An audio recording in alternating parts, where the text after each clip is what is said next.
Hi, my name is Charlotte Skiles. I'm a nutrition consultant and clinical herbalist with Eden Peace Wellness Consulting, located in Austin, Texas. And today's topic is how to cleanse the bowels.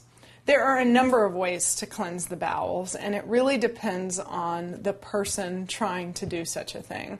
So that's such a conversation, such an important perspective to take on is, what is the context of a person's life? This is often overlooked. What burdens are they putting on their body? There isn't a one-size-fits-all answer to this question, but I'll give you a couple of avenues and things to think about. So in terms of cleansing the bowels, what we're talking about is having bowel movements. And we want to be moving the bowels daily. You have 3 opportunities during your day to have a bowel movement. This is a phenomenon in the body called a mass movement. A message is sent every 8 hours that moves the bowels if indeed there is something to move.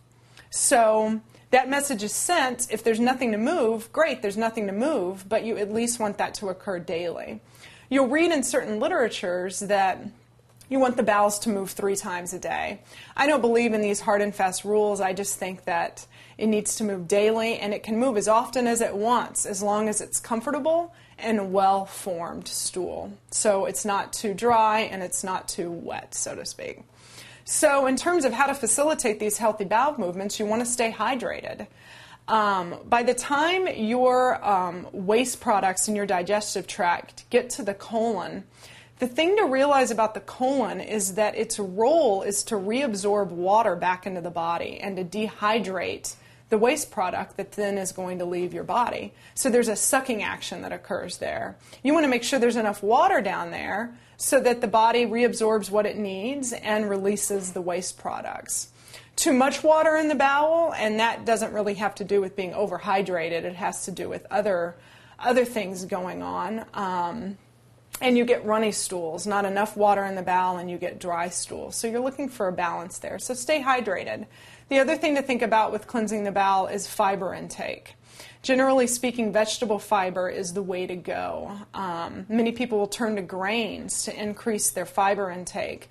And grains can cause a lot of digestive problems for people. Evolutionarily, the 2 food groups that our bodies are not used to seeing, especially in the form in which we have in our food supply, is dairy and wheat. So if you have problems with bowels and bowel movements, either excessively or not enough, you would want to look at those 2 foods and the role that they play in your diet, dairy and wheat. So that's an experiment you can take on. Remove those foods and see how your digestion shifts.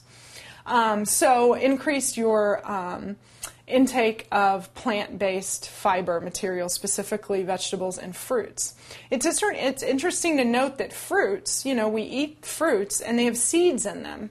Well, seeds want to be planted back in the ground. So by their very design, they have a laxative effect in the body, and this is how we co-evolve with our environment. So keep in mind that if you want to cleanse your bowels, increase the fruits in your diet and see how that shows up for you. The other thing to think about in terms of cleansing the bowels is exercise. We need to move our bodies physically in order for the bowels to move, and going on a long walk and taking deep breaths is like an internal massage to the GI tract. Keeps things moving appropriately. So those are just a couple of thoughts. There are many paths up the mountain of cleansing the bowels, but those are my thoughts on how to do it appropriately for your body.